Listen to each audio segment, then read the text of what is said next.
We got some big updates on the Marvel Rivals drama. Cece finally uploaded a video titled "The Truth Behind the $40,000 Tournament," but the internet isn't buying it for a single second. Instead of a real apology, it was a masterclass in playing the victim. She talked about having panic attacks and being stressed, but the community was quick to call her out. One comment that absolutely went viral said she didn't have a panic attack, she had a fear of accountability attack. And honestly, that sums it up perfectly. She isn't sorry for what she did to Kingsman, she's just terrified that the world finally knows who she really is. From day one, I told Kingsman, rule number 1, don't tilt my team, and rule number 2, don't bring the vibes down on the team, because we're going to lose. A lot of you guys are underestimating how important vibes are in a team scenario. At the highest level of competitive esports, tier 1 esports, you will get booted from a team simply because your team doesn't like you. Even if you're performing, even if you're doing well, if the team synergy isn't there, you're not coming back for another season.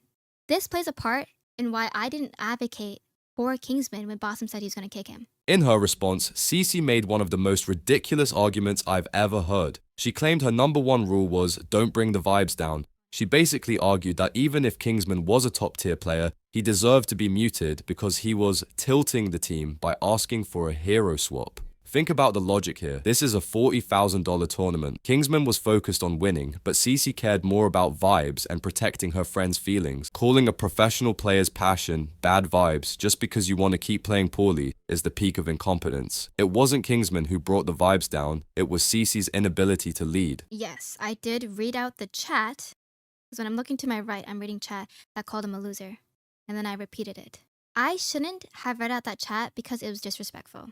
That's very hypocritical of me to say that about Kingsman and then say that aloud. That's on me. But I will double down and say replace the term loser with being disrespectful, with asshole or rude. And that's my point. I don't think Kingsman's a loser. I think he's a good player who just wants to win. I think I said that because Kingsman was being a loser. You just criticized and demoralized my teammate for an hour, repeatedly ignoring our mentions to stop. Like, that's loser behavior.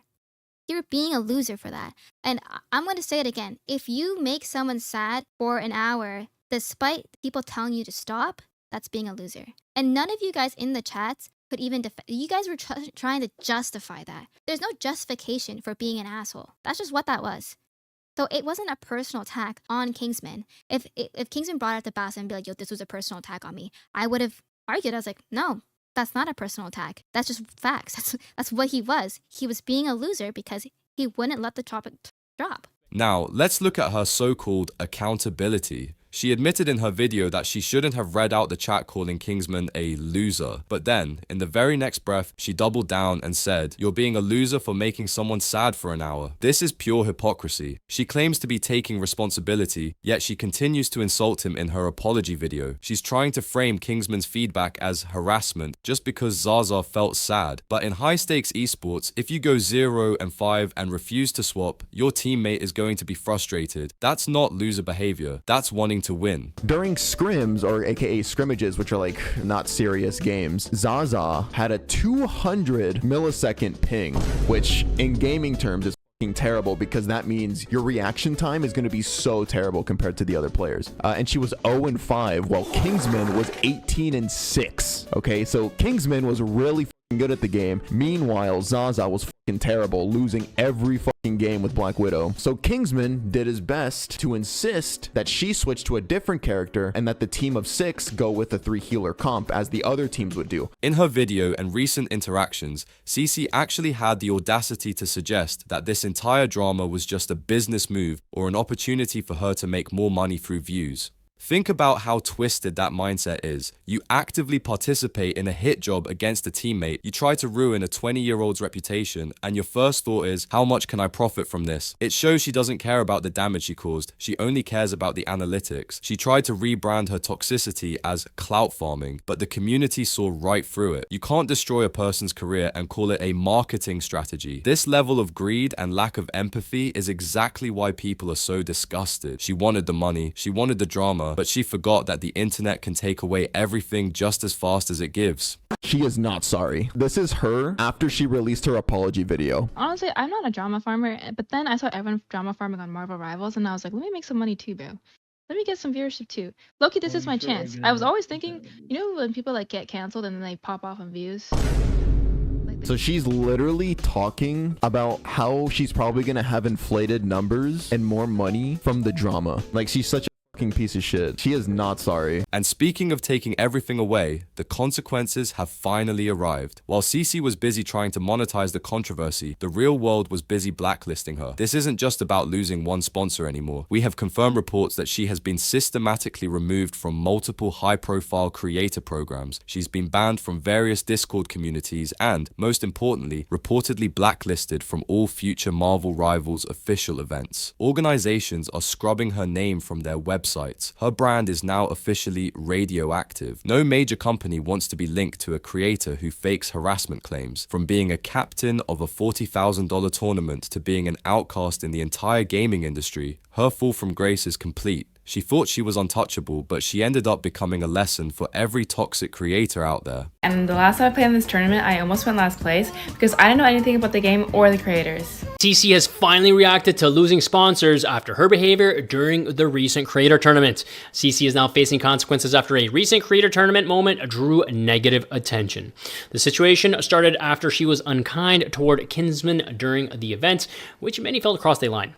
Clips and reactions quickly started circulating, and the tone around her shifted fast. One brand she previously worked with has now spoken out and confirmed they are stepping away. In their statement, they said, "We have been made aware of the situation involving Cece during the recent creator tournament. While we have worked together previously, we do not support behavior that disrespects other creators. As a result, we will not be continuing any partnership moving forward." But here's the craziest part. Zaza reportedly revealed that Kaplunk actually has experience in making these kinds of fake documents. This wasn't a mistake. It was a calculated hit job. They had a literal blueprint for destroying reputations. It's not just toxic behavior anymore. It's straight up malicious fraud. They knew exactly how to manufacture evidence to cancel Kingsman, and that is terrifying. Cece, did you see the document Cap was putting together about it all? Rage bait for more views? I'm not a rage baiter, bro. I'm not a rage baiter. He tweeted it? Yeah. Yeah, he's being very, like, straightforward about everything and putting all the evidence in there, too. He's actually, Cap has a lot of experience writing good documents like that, so. W Cap. The goat, bro. One of the biggest turning points was when Moist C, also known as Charlie, released his breakdown. When a giant like Charlie speaks, the whole world listens. He dissected the fake Google Doc and pointed out how pathetic it was for Cece and Kaplunk to edit evidence in real time. Charlie highlighted that this was a coordinated hit job on a humble creator. Having Charlie's influence behind Kingsman changed everything. It became a global example of why toxic cliques in gaming need to be exposed and removed. The clip I saw where one of them was like, "You've got to just drop this, drop this, drop this. That's enough. Stop making suggestions," basically, about, you know, switching. It's not happening. Look, which I think is a pretty hostile response to that, because this is coming from a place of him just trying to help the team win. This is not Cece. This was not someone that played on Kingsman's team. I don't believe. All of this is only the tip of the iceberg, by the way. It gets so much deeper. There was a Google Doc that was put out there from the widow's boyfriend.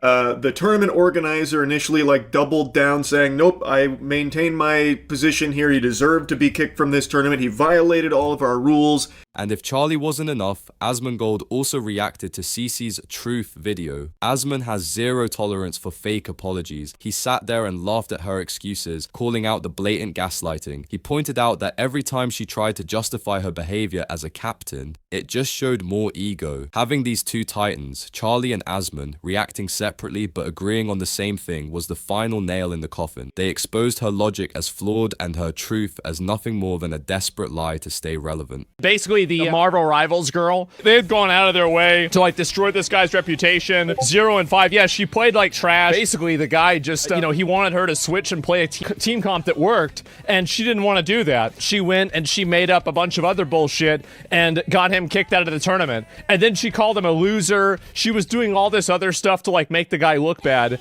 And then finally, everybody sees this and she gets held accountable and she's acting like a victim. But in the end, look at Kingsman. They tried to take his money, his name, and his career, but it backfired beautifully. He became the biggest streamer in the category, recovered all his losses through community support, and even got a nod from the developers. He went from being bullied to becoming a hero, proving that truth always wins. But tell me this, do you think Cece and her group actually learned their lesson, or are they just acting sorry because they lost their sponsors and partners? Let me know if you think this is real justice or just karma catching up. Thanks for watching, and I'll see you in the next one.